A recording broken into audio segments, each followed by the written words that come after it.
আসসালামু আলাইকুম, শুভ সকাল। আমি আরিফ আহমেদ আপনাদের সকলকে আমন্ত্রণ জানাচ্ছি কাইট টিভির নিয়মিত ডেইলি স্টক মার্কেট আপডেট ব্লগে।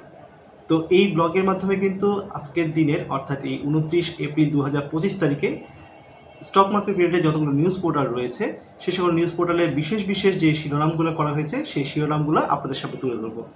তো আমরা চলে যাচ্ছি ইন্ট্রোর পর মূল ভিডিওতে।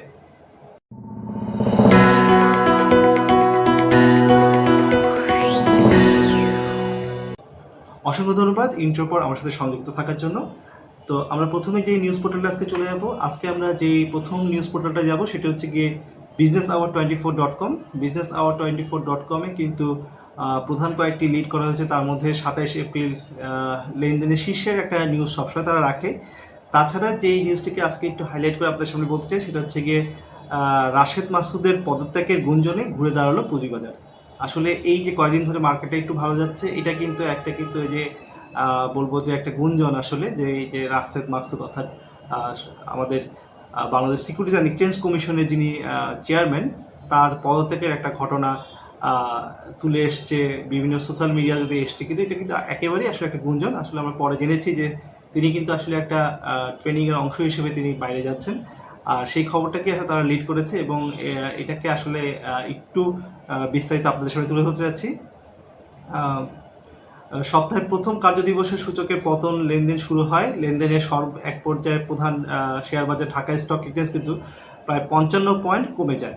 তবে এর মধ্যে পুঁজিবাজার নিয়ন্ত্রণ সংস্থা বাংলাদেশ সিকিউরিটিজ অ্যান্ড এক্সচেঞ্জ কমিশনের চেয়ারম্যান খন্দকার রাশেদ মাকসুদের পদত্যাগের গুঞ্জন উঠে। এটা কিন্তু একেবারেই একটা গুঞ্জন।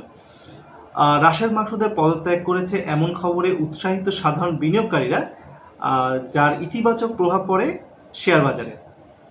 তো এটি আসলে আপনাদের সামনে তুলে ধরা যে এটি কিন্তু একেবারে একটা গুঞ্জন ছিল, যেটাকে আমরা রিউমার বলে থাকি। তো সোশ্যাল মিডিয়াগুলোতে এই রিউমারটা ছড়ানো হয়েছিল এবং এই রিউমারটা ছড়িয়ে কিন্তু মার্কেটটাকে একটা ভালো একটা টান দেখা গেছে যে একটা ভালো একটা অবস্থানে নিয়ে গেছিল।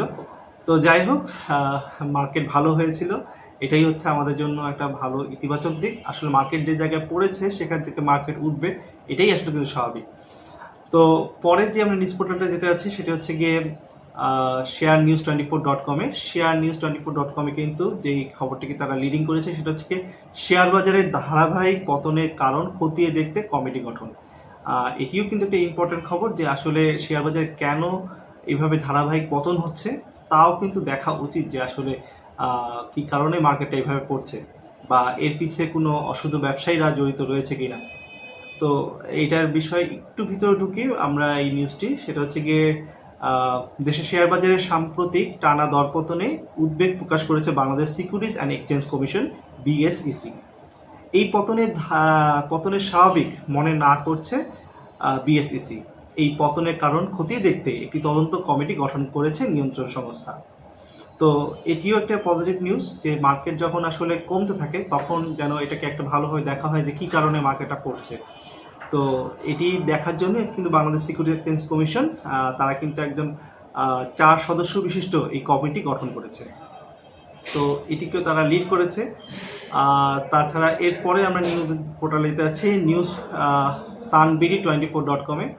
sunbd24.com-এ কিন্তু যে সকল প্রান্তিক খবরগুলো এসছে, তৃতীয় প্রান্তিক প্রকাশ যেগুলো পেয়েছে সেই নিউজগুলোকে তারা লিড করেছে। যেমন প্রথমে রয়েছে শ্যাম্পু সুগারের কথা রয়েছে, গোল্ডেন হারভেস্টটা এসছে, আলিফ ইন্ডাস্ট্রি রয়েছে, পাওয়ার গ্রিড তৃতীয় প্রান্তিক প্রকাশ পেয়েছে। তো যাদের এই স্টকগুলো রয়েছে তাদেরকে অনুরোধ করবো আসলে এই নিউজগুলো একটু দেখে নেওয়ার জন্য যে আসলে কার কেমন প্রান্তিক নিউজ দিল, কার কেমন তৃতীয় প্রান্তিক ভালো গেল না খারাপ গেল।